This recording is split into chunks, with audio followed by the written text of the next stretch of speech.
Hello friends, welcome to Sharu kitchen. இன்னைக்கு வீடியோவில் நம்ம பார்க்க போகிற ரெசிபி அடிக்கிற வெயிலுக்கு குளிர்ச்சியாக முலாம்பழம் ஜூஸ் செய்ய போகிறோங்க. இது எப்படி செய்யலான்னு பார்க்கலாம் வாங்க. ஜூஸ் செய்ய ஃபஸ்ட்டு ஒரு பெரிய சைஸ் பழுத்த முலாம்பழமாக பார்த்து எடுத்துக்கலாம். இப்போ ஒரு நைஃபை வச்சு இது இருக்கிற மேலே தோலை ரிமூவ் பண்ணிக்கலாம்.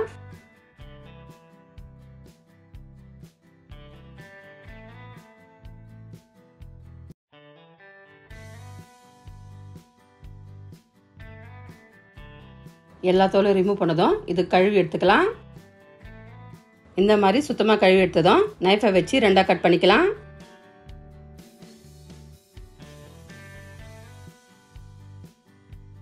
இப்போ ஒரு கரண்டியை வச்சு உள்ள இருக்கிற விதையை ரிமூவ் பண்ணிக்கலாம்.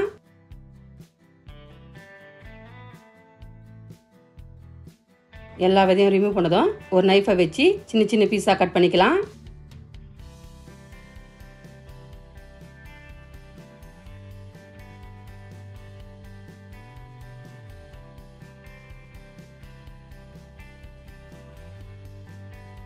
எல்லா பீஸையும் கட் பண்ணி எடுத்ததும் இப்போ ஒரு மிக்ஸி ஜாரை வச்சு நம்ம கட் பண்ண முலாம்பழத்தை சேர்த்துக்கலாம்.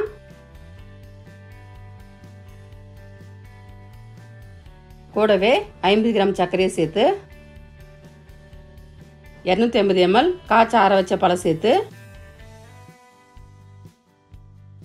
கூடவே 10 ஐஸ் கியூபை சேர்த்து நல்லா அரைச்சி எடுத்துக்கலாம். இந்த மாதிரி அரைச்சி எடுத்ததும் ஒரு கிளாஸ்க்கு மாற்றிக்கலாம். இப்போ பாருங்கன்னா பர்ஃபெக்டான முலாம்பழம் ஜூஸ் சூப்பராக ரெடி ஆகிடுச்சு.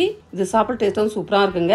வெயில் நேரத்தில் முலாம்பழம் வாங்கினா இந்த மாதிரி ஜூஸாக செஞ்சு பாருங்கள். ரொம்பவும் டேஸ்ட்டாகவும் அட்டகாசமாக இருக்குங்க. இந்த டேஸ்ட் ரெசிபி வீட்டிலும் ட்ரை பண்ணுங்க. இந்த டேஸ்ட் எப்படி சொல்லிட்டு கமெண்ட் பாக்ஸில் கமெண்ட் பண்ணுங்க. இந்த வீடியோ உங்களுக்கு பிடிச்சிருந்தா லைக் பண்ணுங்க, ஷேர் பண்ணுங்க. மறக்காம நம்ம சேனல் சப்ஸ்கிரைப் பண்ணாதுங்க, சப்ஸ்கிரைப் பண்ணுங்க. கூடவே பக்கத்தில் பெல் பட்டனை கிளிக் பண்ணுங்க. இதே மாதிரி புது புது ரெசிபி மீண்டும் பார்க்கலாம். தேங்க்ஸ் ஃபார் வாட்சிங். நன்றி, வணக்கம்.